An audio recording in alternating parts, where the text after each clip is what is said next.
Risotti. Hi, everybody. Welcome to The Agenda with Crystal Risotti.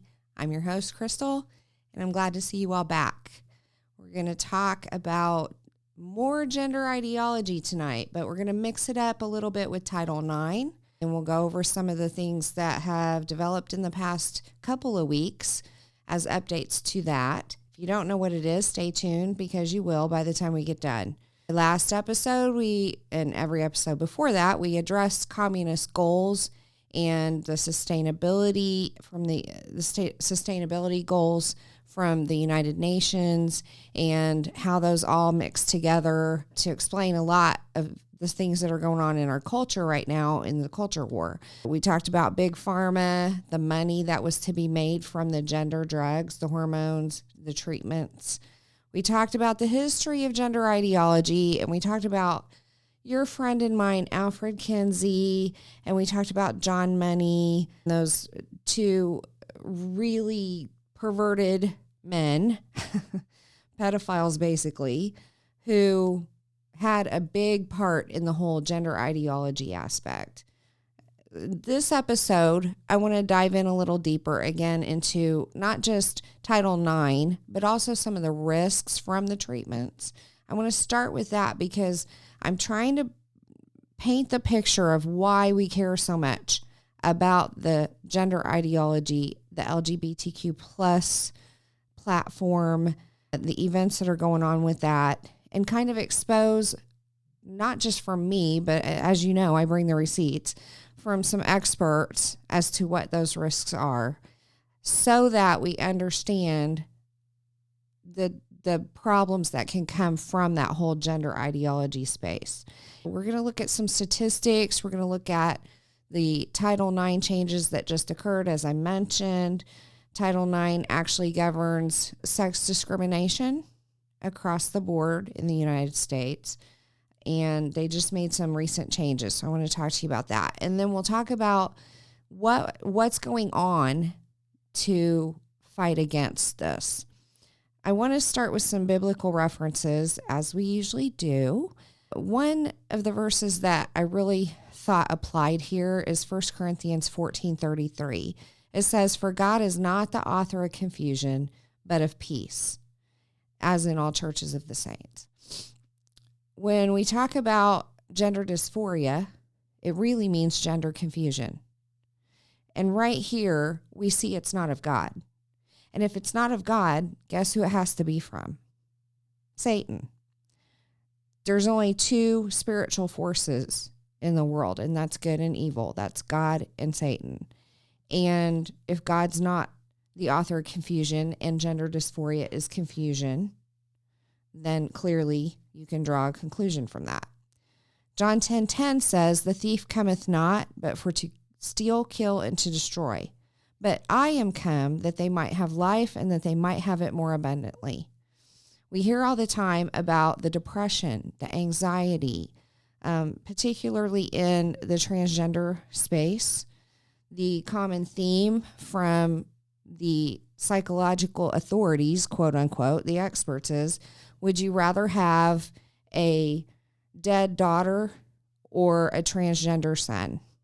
And they keep using that to gaslight us, to force us into that compliance with it. It's clearly gaslighting. The statistics show it. The studies that are now being done show it.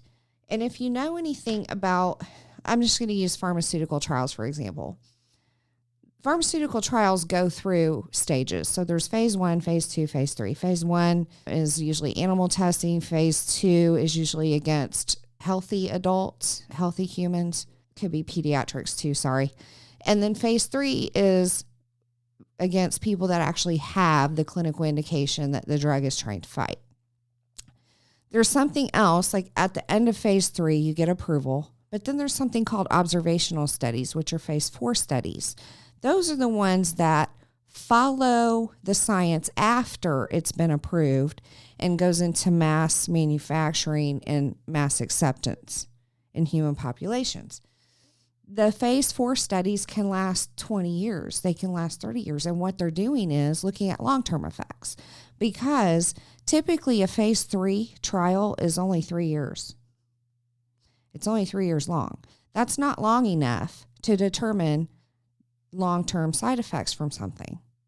Don't get me started on the jabs that we went through, because those took 9 months. They didn't even take 3 years.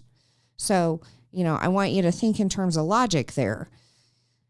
We're starting to now get studies from people who have transgendered that are long-term studies, because this came out like a banshee from hell and hit society, and people started buying into it and just running with it.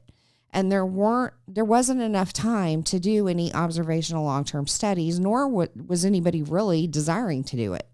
And they weren't being forced to do it. This is not like pharma trials where you should be doing that. There's criteria for phase 4 studies. This is not the same.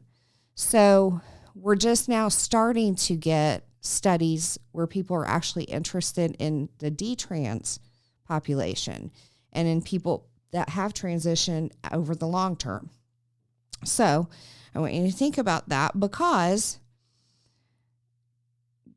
Jesus said, I came so that they might have life more abundantly. One of the things we're seeing in the transgender space, especially even with detrans, the suicide tendencies are greater after they go through this process than they were before they went through the process.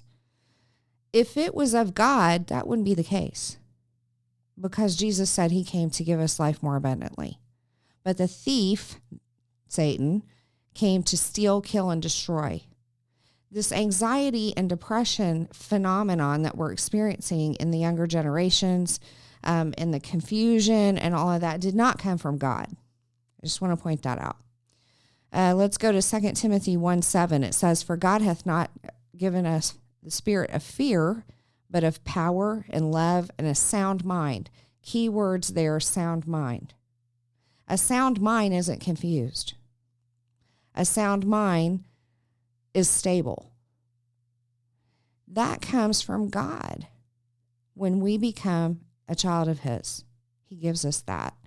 It doesn't mean we won't ever be confused. It doesn't mean we won't have periods of instability, but it means that if we are truly seeking him, he will give us that sound mind. If we're staying in his word and we're praying, he will give us that sound mind. Genesis 50:20 says, but as for you, you ought evil against me, or you thought evil against me, but God meant it to good. If God can take evil and make it good, then doesn't it stand to reason that the enemy can take good and make it evil? God made 2 genders. There are specific functions for both of them, and they fit together like a glove. Sorry for saying that, but they do. And like I usually say, everybody knows how a pole in a hole works. You put the pole in the hole. That's how it works. Any other use is perverted. It's a perversion of the natural use. He made 2 genders, but now we have hundreds of identification genders. Again, not of God. And so what God created as good, 2 genders, the enemy took and made it evil. Again, the LGBTQ plus identity and ideology is confusion. That's what it is. The definition for gender dysphoria is a psychological distress that results from an incongruence between one's sex assigned at birth and one's gender identity, and that's according to psychiatry.org. So there's a dissonance between the two, a disconnect between the gender you're born with and the gender that you identify with. That's confusion. And again, that doesn't come from God. I want to move on a little bit to follow up on the last episode to the risks of treatments on minors. I don't know that this is making it into the mainstream media, But we do have several psychologists, psychiatrists, and healthcare experts that are starting to come out and talk about this, especially in regards to the hormone treatments.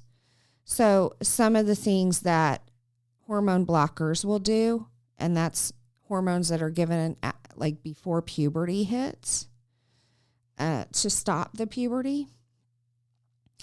One of the side effects is decreased bone density. Another one is decreased sexual attraction or different sexual attractions. There's actually a loss of IQ points that they're finding when these kids that are prepubescent are given these hormone blockers. Another thing, if they're given to girls who have already had a period, it throws them into a violent menopause. Not just normal menopause like in the 50s where you go through stages. No, it's immediate and full menopause. And then another sad thing is they lose the ability to achieve orgasms. So I'm going to have Josh show a video. This is Dr. Julia Mason. She's a pediatrician on the Megynkelly show speaking about this. And I want you to watch the entire episode if you can. There are two doctors in this episode, the pediatrician, Dr. Julia Mason. Dr. Drericaanderson is also in the video. You're not going to see part of that clip, but Dr. Erica is actually a transgender psychologist. So male to female, transitioned psychologist who's also warning about the risks for these hormone blockers with kids. So let's switch to the video really quickly.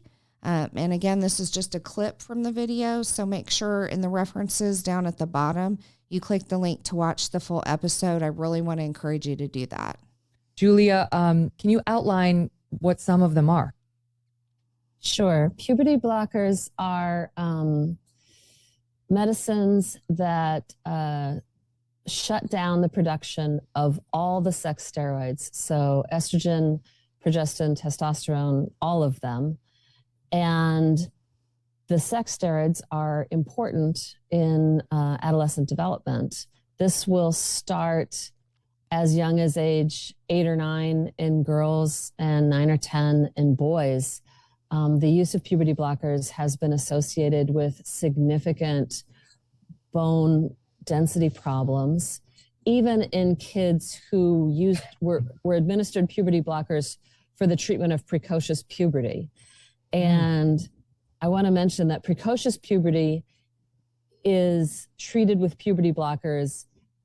For example, a girl at age 5 or 6 might get a Lupron implant. Lupron, by the way, let's pause. Lupron, by the way, is a castration drug that's given to inmates to permanently castrate them. So keep that in mind. That's its primary use. The use for the hormone blockers, puberty blockers, is actually an off-label use of that drug. But the primary intent was castration. Let's go. Girl seems to be starting puberty at age 7. The current recommendation is not to use puberty blockers because the side effects are too significant. Wow. But there have been case reports of bone problems. Bone density. Okay, so you can wind up with, I was reading in your back talk with interview with our producer, report of spinal fractures, subsequent chronic pain in a young patient given puberty blockers in Sweden. I mean, these are things that are just not that well known. And there's a question about whether they can inhibit brain development and also potentially affect sexual attraction. Is that true, Julia? Yeah. So the development of desire is mediated by the sex steroid hormones. And if you've blocked them, then you've also blocked that development in the child. And this is significant because over the past 40 years, as you've already said, the majority of gender dysphoric small children were male. And a lot of them had their gender dysphoria dissipate with the onset of puberty as they slowly came to realize that they were gay. This wasn't 100%, but this was the most common outcome. And if you block the puberty, you block that development. Wow. And so you just leave them sort of confused and not understanding why they're confused, but just chalking it up to the gender dysphoria.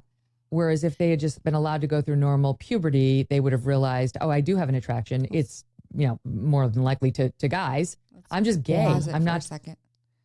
Just so you know, I talked about this in the last episode, I believe, but just so you know, the studies are now showing that up to 80% of children who had gender dysphoria, if allowed to go through puberty, grow out of it.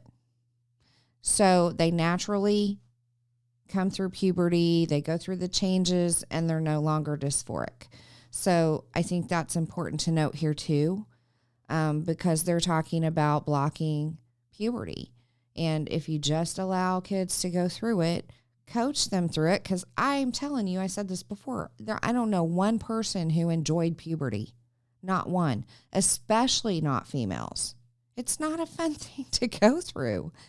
And it seems like a lot of parents nowadays want to protect their children so much that the least little thing that the kid has as a stressor or that makes them upset or anxious, they jump in to save the day. And in essence, I always say this, you have to be careful when you want to help somebody, because you can end up actually hurting them in the end. People don't change, and this includes kids. They don't change without, or grow, mature, without pain. We have to go through pain to learn. And if you're a parent that's always jumping in, trying to prevent your kid from having any pain at all, they're not going to be functional when they get out on their own. We have so many young adults now that can't seem to get their act together, that can't seem to figure life out, how to get a good job, how to live on their own. I believe, because I'm in my 50s, and so I've seen a couple of generations. I believe my generation was very bad at this. I believe the baby boomers started it. I'm Gen X, and as the generations have gone down, parents have become more and more coddling, wanting to protect their kids from everything. And so these kids are not growing. They're not maturing. They're not going through hardship. They're not learning coping skills in going through hardship. So just be careful with that. I think we're going to finish up. Trans. Yeah. And there have been multiple case reports of a loss of IQ points and, kids being held back a grade because they had such sort of brain fog brought on by the puberty blockers. Wow.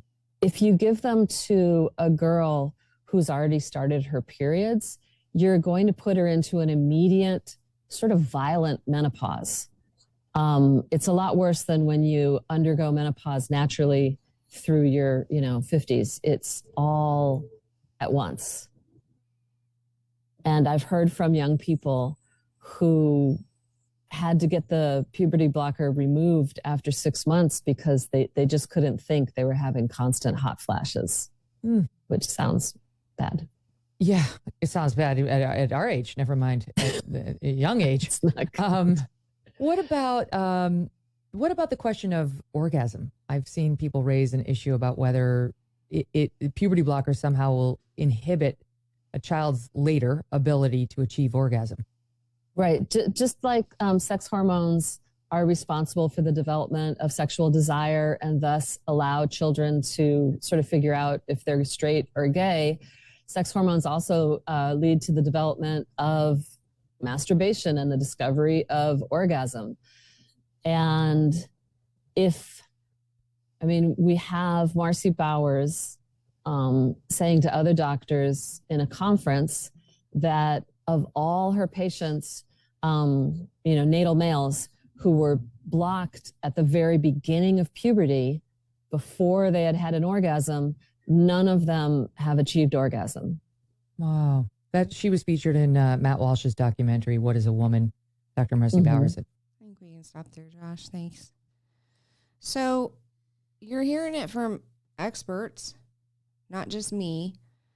Trust me, when I do my research, I'm not just watching Megynkelly show. I'm doing a lot of research, and I'm doing a lot of research on current studies that are going on, and I'm just showing you a piece of the pie due to timing. But with these risks to our children, why the heck are we doing this? Ask yourself that. Why are we as a society willing to take these risks with our kids?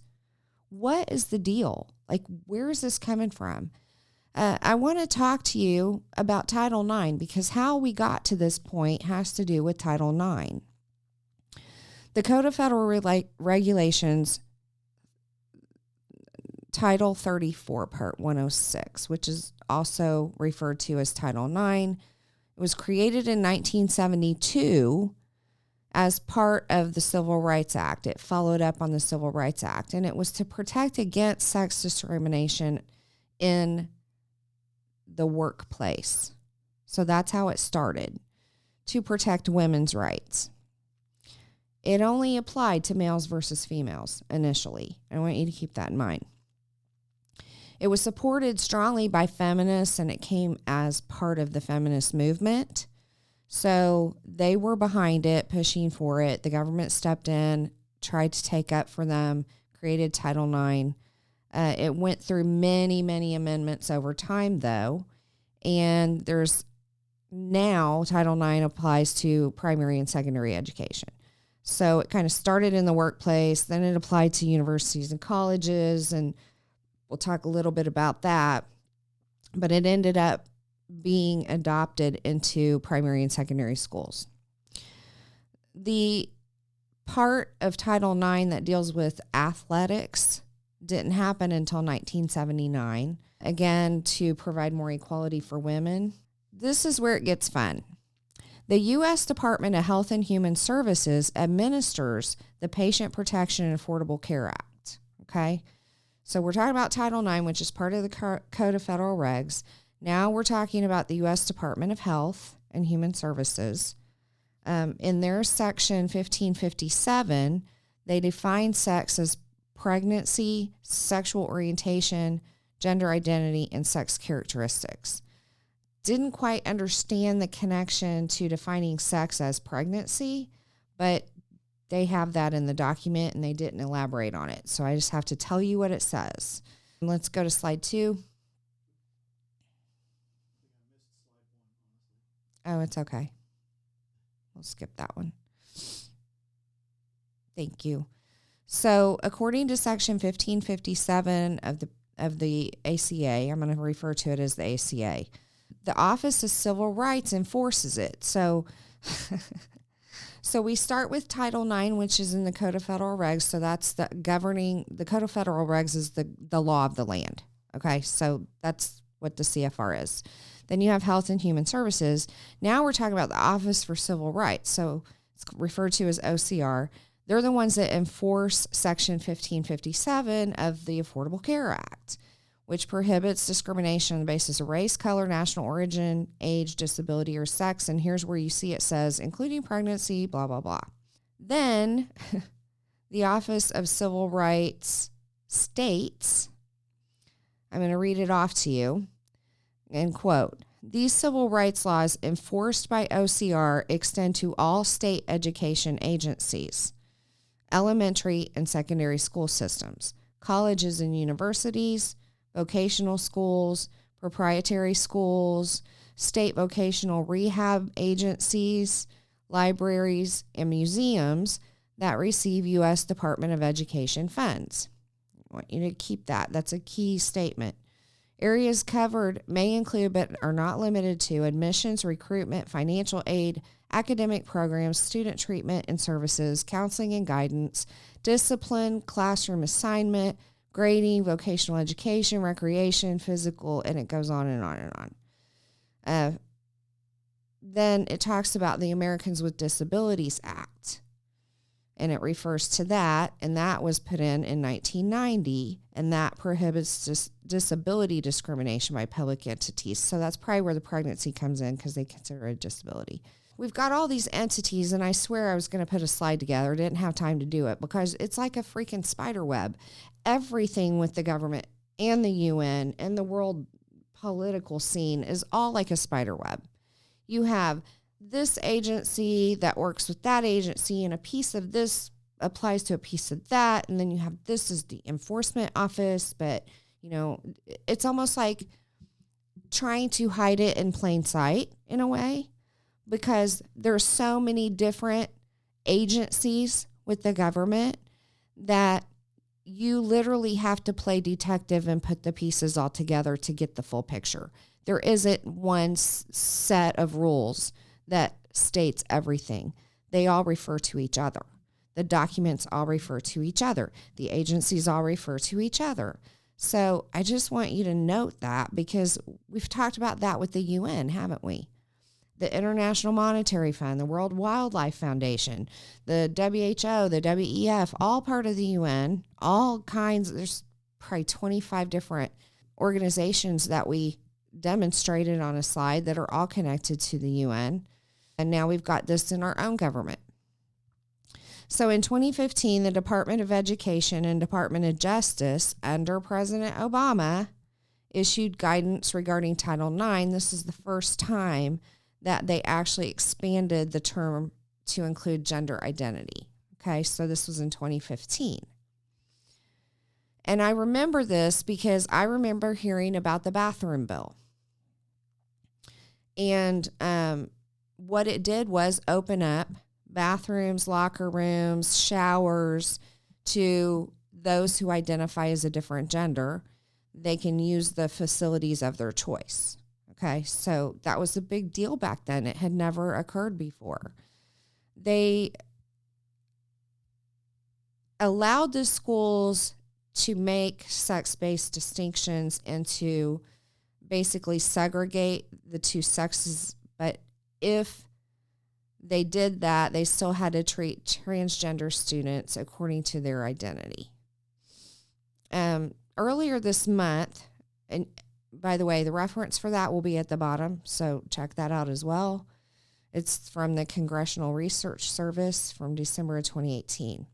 So now fast forward to earlier this month, the Biden administration made changes to Title IX, and they redefined the term to include transgender identities. Now, why is this a big deal? There's an article, again, from the Washington Examiner. The link will be at the bottom. Check it out. We need to talk about why this is a big deal, because it is. So it not only shows the Biden administration is pushing for the transgender ideology and males and competing in female sports and all of that. Whatever your government leads, they're the leaders, right? We the people, they're our leaders. Now, don't mistake it. We're the boss. We the people are the boss. That's how the country was founded. They work for us. Representatives. However, they don't lead nothing. Yeah, that's true. Josh said they don't lead nothing. The fact is, we're not diving into the CFR and making changes and updates, right? We're not involved in the Affordable Care Act, right? We're not making those documents.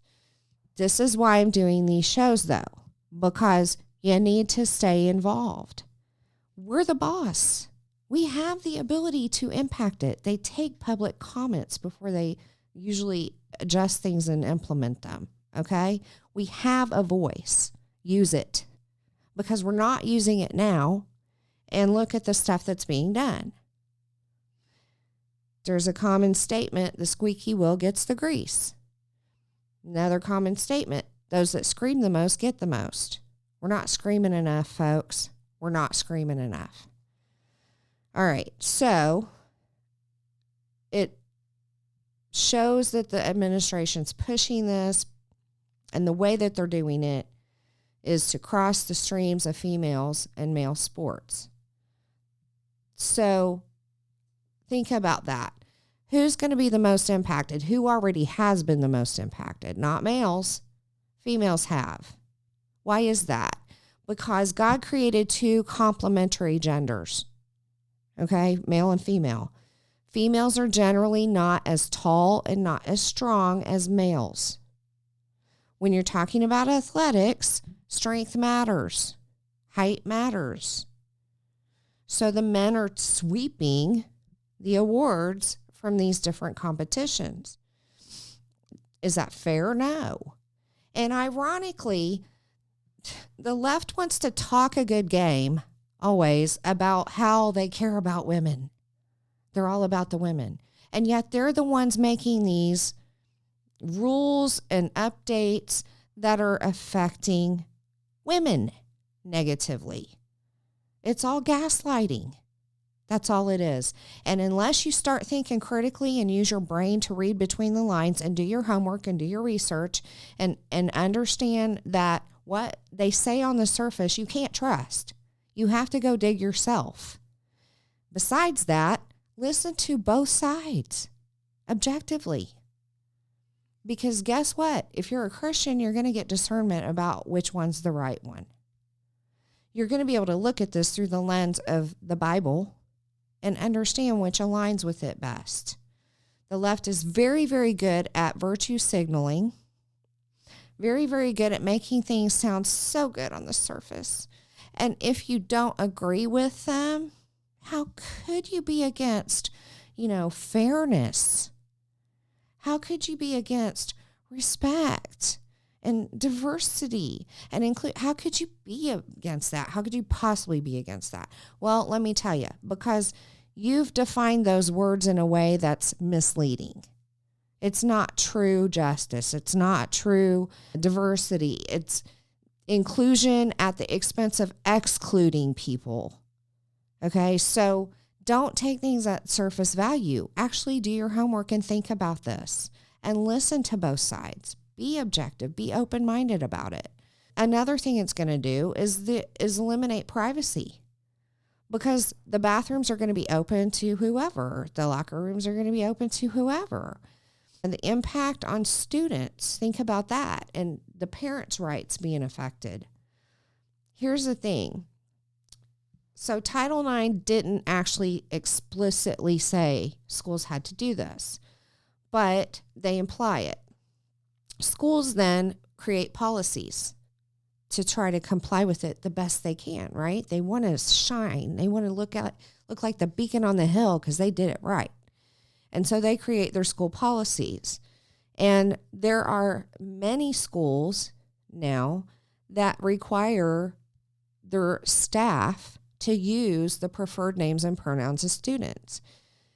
They also are requiring their staff to hide that from parents. It's in the policies, okay?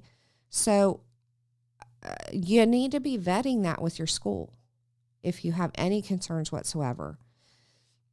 In my opinion, even if you have no trigger to be concerned about it, because of the prevalence, and you're going to see this later in our culture, you should question it anyway and just be prepared. Do your homework now before it's too late.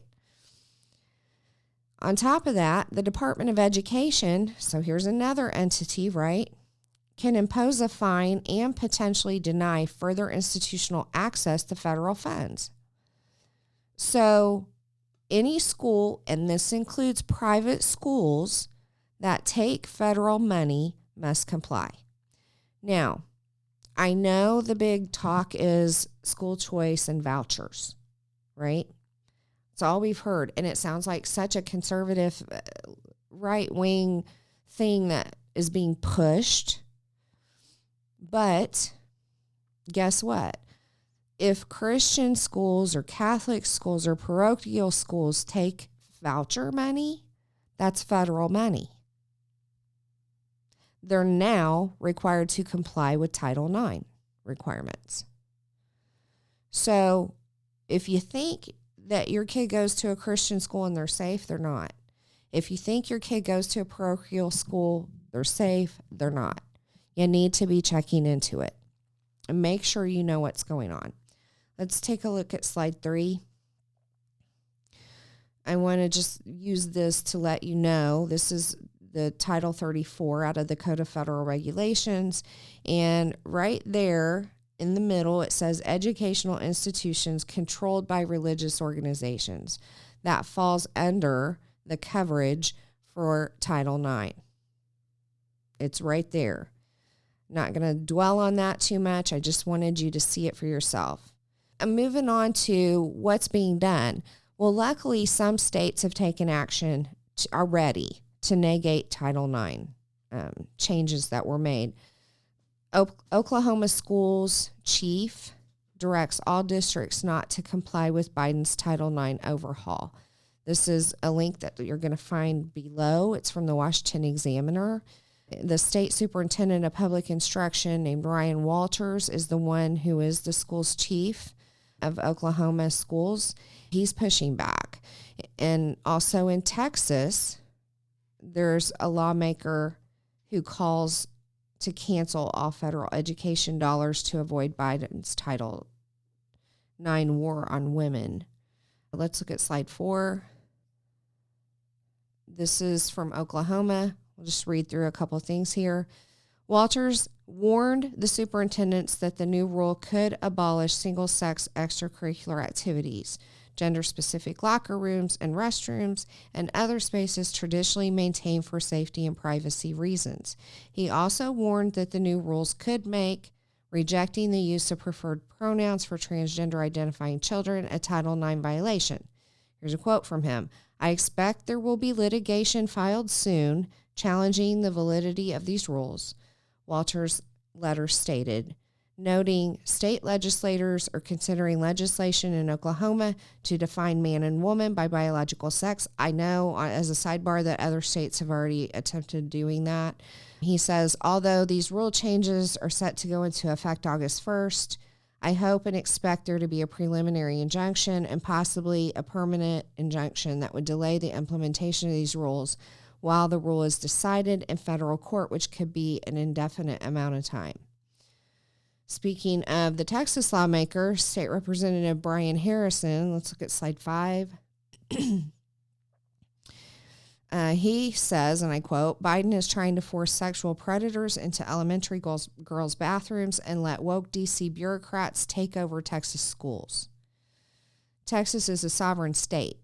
We should act like it and stop bowing down to Washington's tyrannical edicts." Woohoo! Love that. I'm on board with that. More states need to do that. The legislature can protect Texas women, students, and teachers by telling the federal government to keep its damn money and the strings attached to it, unquote.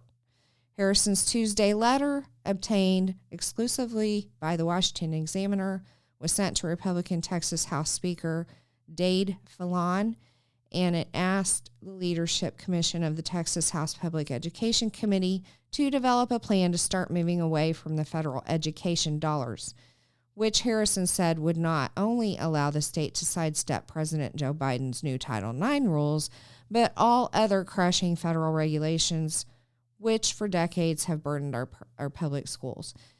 Amen to that. Get away from the government money. Texas is making a big move there, and it's going to take a lot because, it's tempting. Federal money pouring into the schools is tempting, right? And how many times we hear the schools don't have enough money? It's not good. So it's great that Texas is pulling away from taking federal money. If you have access to or are connected with a private school or a parochial school or a magnet school or whatever, I highly suggest that you also talk to them about that. Stop taking the voucher money if that's going to cause you to have to comply with Title IX. Because our kids are at risk. It's not about being unkind to transgender people. It's about protecting our kids. There are story after story after story online. You can find them. There's this thing called Google. Pull it up and search it, where people have violated the good faith of letting transgenders into the bathroom of the opposite sex. Okay? Many, many stories now. Again, what do we talk about at the beginning? God meant things for good, but then the enemy took the good and made it for evil, right? So just be sure to check on your schools.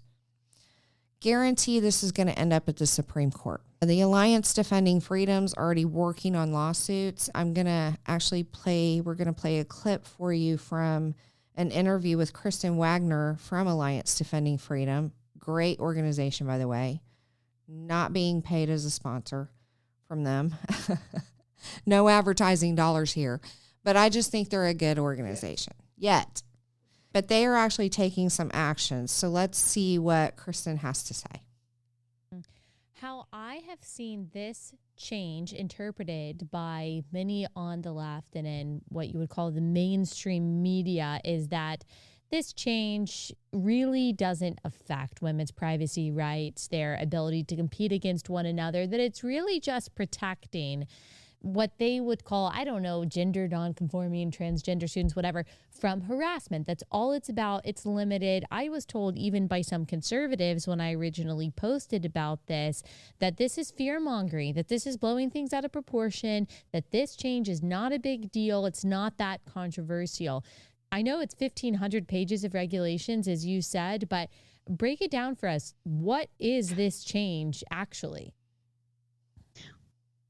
Well, having practiced in these areas for many years now, in the areas of constitutional law, there aren't very many things that really make me angry. Yeah. This is one of them. Because as a parent, the implications of this rule are staggering on our children. As a woman, it denies us of equal opportunities and says that a man's feelings can trump our rights as to be equally treated under the law and to have privacy. Pause it there for a second. Men's feelings trump.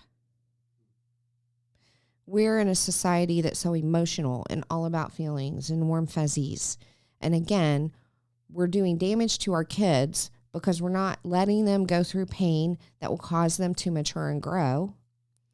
We are focused so much on feelings. I'm going to reference this. It wasn't in the notes, but I just watched, Dr. Phil has a new show now. And thank goodness he went back to conservative roots because I really liked him before. I had to stop watching him because he went too woke. But in his new show, it seems like he's come full circle. And he had a show I was watching today, I believe it was with Jordan Peterson, an interview with him. And he talked about how we're all about feelings now, like just always about feelings. We don't want our child to cry at all. We don't want them to be upset at all. And we've had generations and generations of this.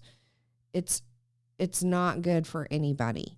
But the fact that we let transgenderism, the gender dysphoria issue, it's all about feelings. It's not about fact. It's really easy to separate. All you got to do is look down. And you'll know. But we've made it so complicated because we put such an emphasis on feelings. Let's go ahead and continue. And it shames women for saying we are different and we are equal and tells us to go and sit down and shut up and stop complaining about this. It is immoral and it is unconstitutional. The way that it plays out in terms of these particular rules is it tells us that if you have your children in any institution from kindergarten through 12th grade all the way through college, and that institution receives any federal aid whatsoever, that these institutions now have to open up their locker rooms to boys who identify as girls. And we've had real cases where this has happened and girls have suffered as a result.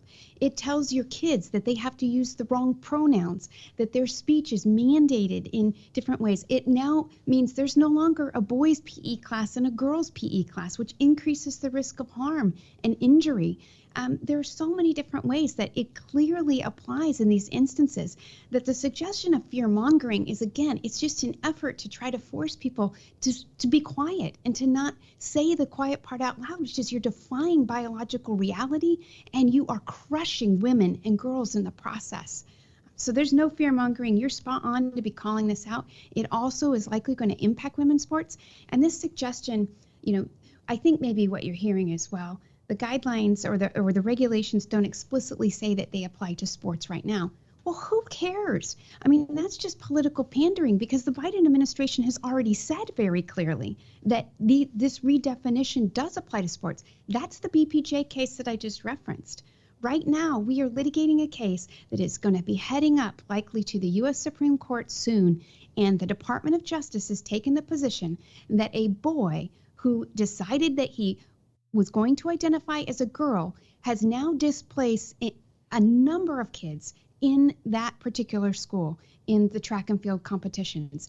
And the DOJ, the Department of Justice, has said that's just fine because sex includes gender identity and women no longer have the right to be able to participate in their own sports. They get to be sidelined.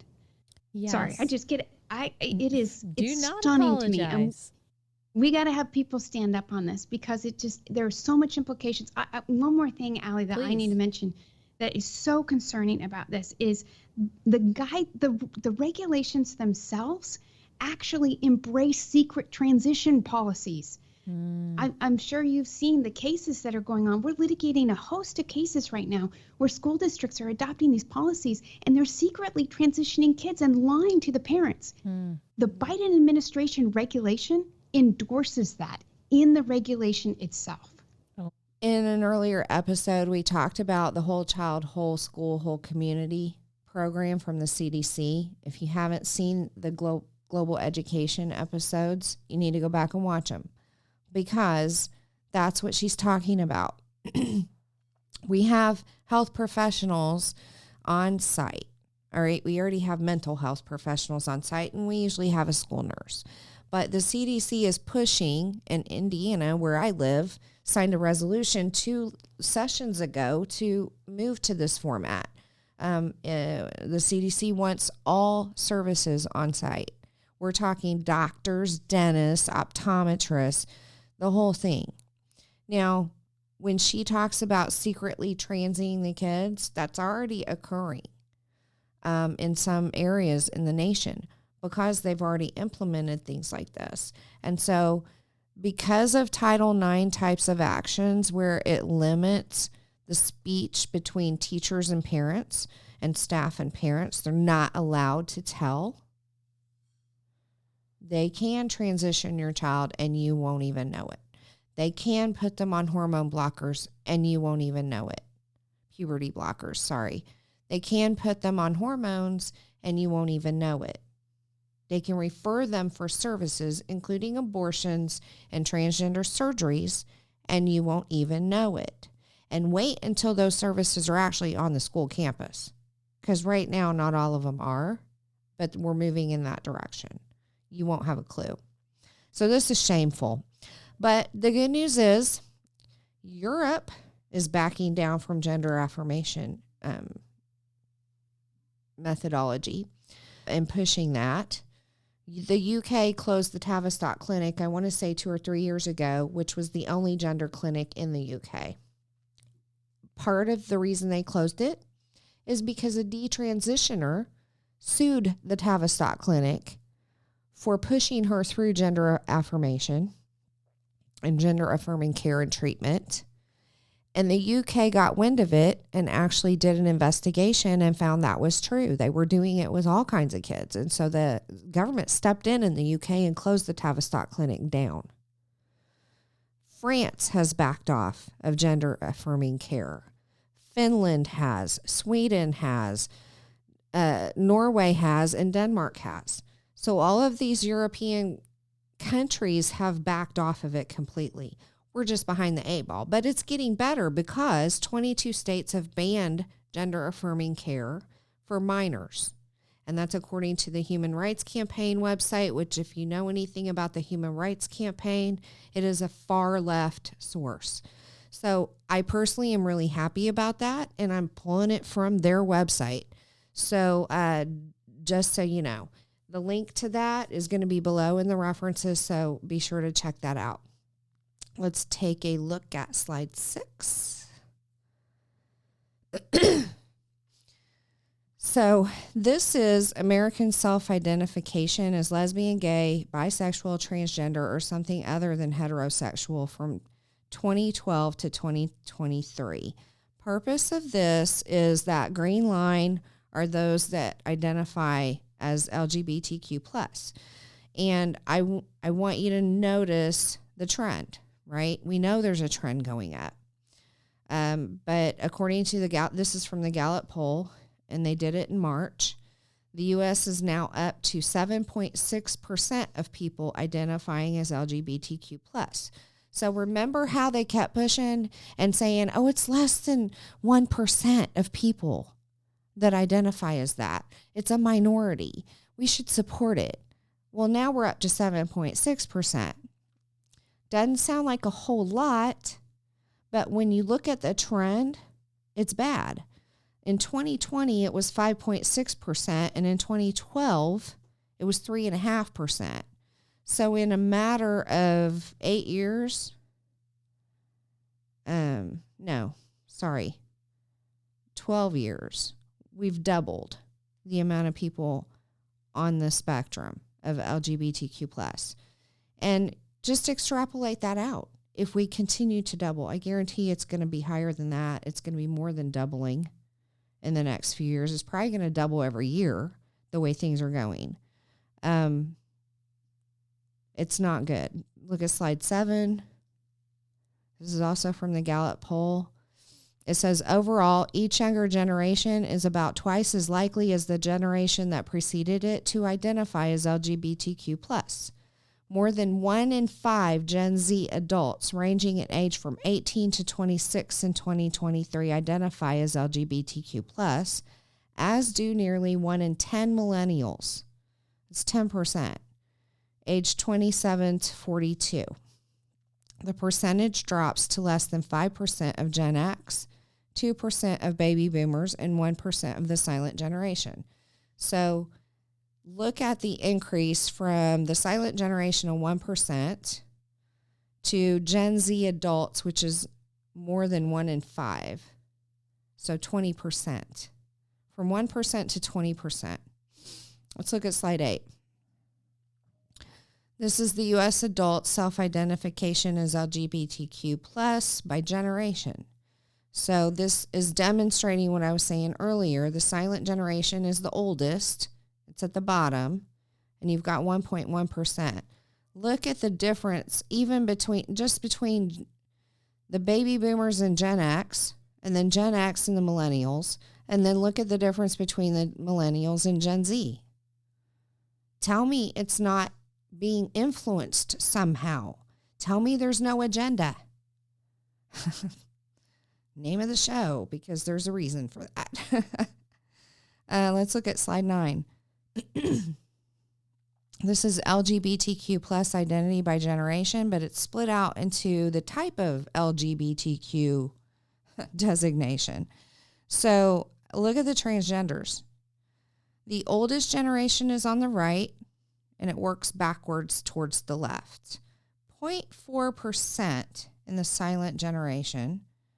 We go down in baby boomers. Then we go significantly up in Gen X, even more so in millennials, and even more so in Gen Z.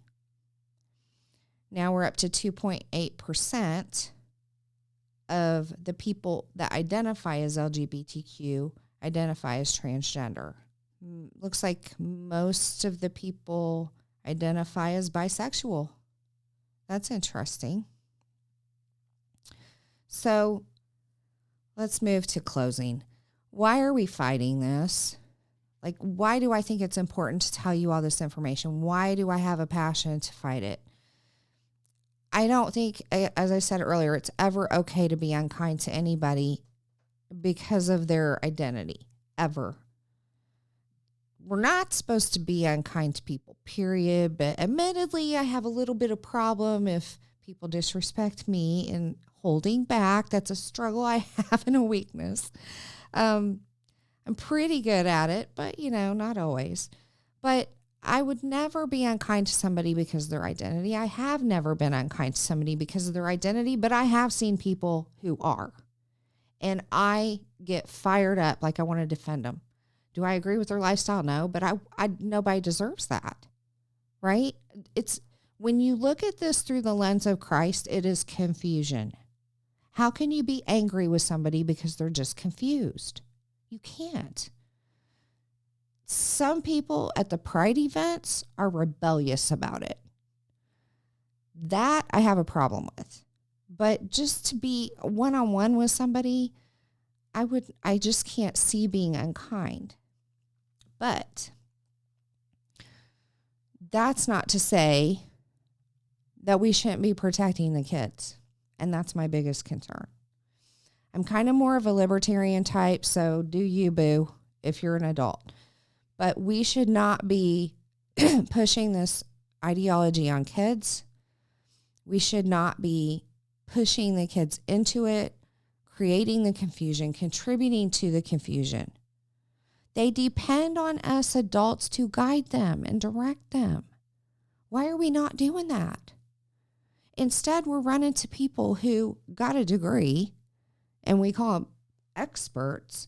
Well, as my husband says, what do you call a medical student who graduated last in his class? Doctor. And when you go to a doctor, a psychologist, psychiatrist, do you ever ask them how they did in school? I don't. You have no idea who those so-called experts are. You have no idea why they ended up the way they believe. You don't know what kind of personal values they have. You have no idea if they're a Christian or not, if they have a belief in God or not. No idea who they are. And you're just going to take their word for it? I studied statistics in college. One thing that I learned, not just statistics, but polling as well as part of marketing, you can make an outcome be whatever you want it to be, depending on how you build it. Remember, I told you in the last episode, it's never the what, it's usually the how that we have to be concerned about. As an example, I learned that, feed the hungry children in America, feed the children campaign. I remember that going on because there's so many starving kids in America. Well, I'm going to tell you something. I did the research on how they figured that out, and one big factor was on the questionnaire they asked kids, have you ever been hungry? Well, what kid do you know that hasn't ever been hungry at some point? It may not be that they're missing meals. They just want a snack.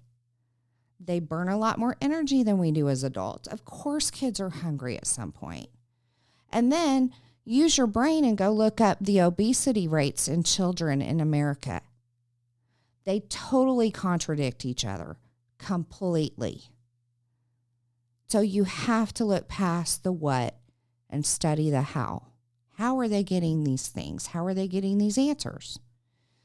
And then stand up and protect the kids. Please help me join in the fight to protect the kids, because somebody's got to do it. And we're in a really sad culture right now that we seem to not care about the kids that much. As an example, I don't know how you all feel about abortion, but I'm going to bring this up anyway because it's relevant. As an example, we were watching the news tonight, and there were protests about abortion. I believe it was Nancy Pelosi who said, stand strong basically for the rights of females. If the mother's life is in danger, they absolutely should be able to have an abortion. And I looked at my husband and I said, how did we get here? Because generations ago, mothers would definitely give their lives for babies. Even if they were pregnant and having difficulties, they would gladly give their life to save the baby's life. Now we have a whole culture that says, kill the baby, save the mom. It's like Save the Whales campaign. It's like, why would you, how can you even say that out loud and not see what you're saying? Babies are the most vulnerable. I'm not judging people for that at all, because there are people's circumstances that I don't know, okay? And there are mistakes that get made. So I'm not talking about this to judge anybody personally. I'm just talking about it on a high level, a general level, a platform level of why are we defending this? I just want you to think about some stuff like that. And again, join with me and fight for the kids. So at this point, we're going to close out. If you like the content, be sure to like, share, comment, and subscribe to Revolver Broadcasting. And make sure you drop a comment or a question below so that I know you're watching, because we haven't had a lot of comments or questions posted. And I'm checking. And I also want to shout out to Revolver Broadcasting and thank you, Josh, for being the producer of this show and allowing me this format to speak about these things. Make sure you check out Revolver Broadcasting at revolverbroadcasting.com for more shows and content. And with that, good night.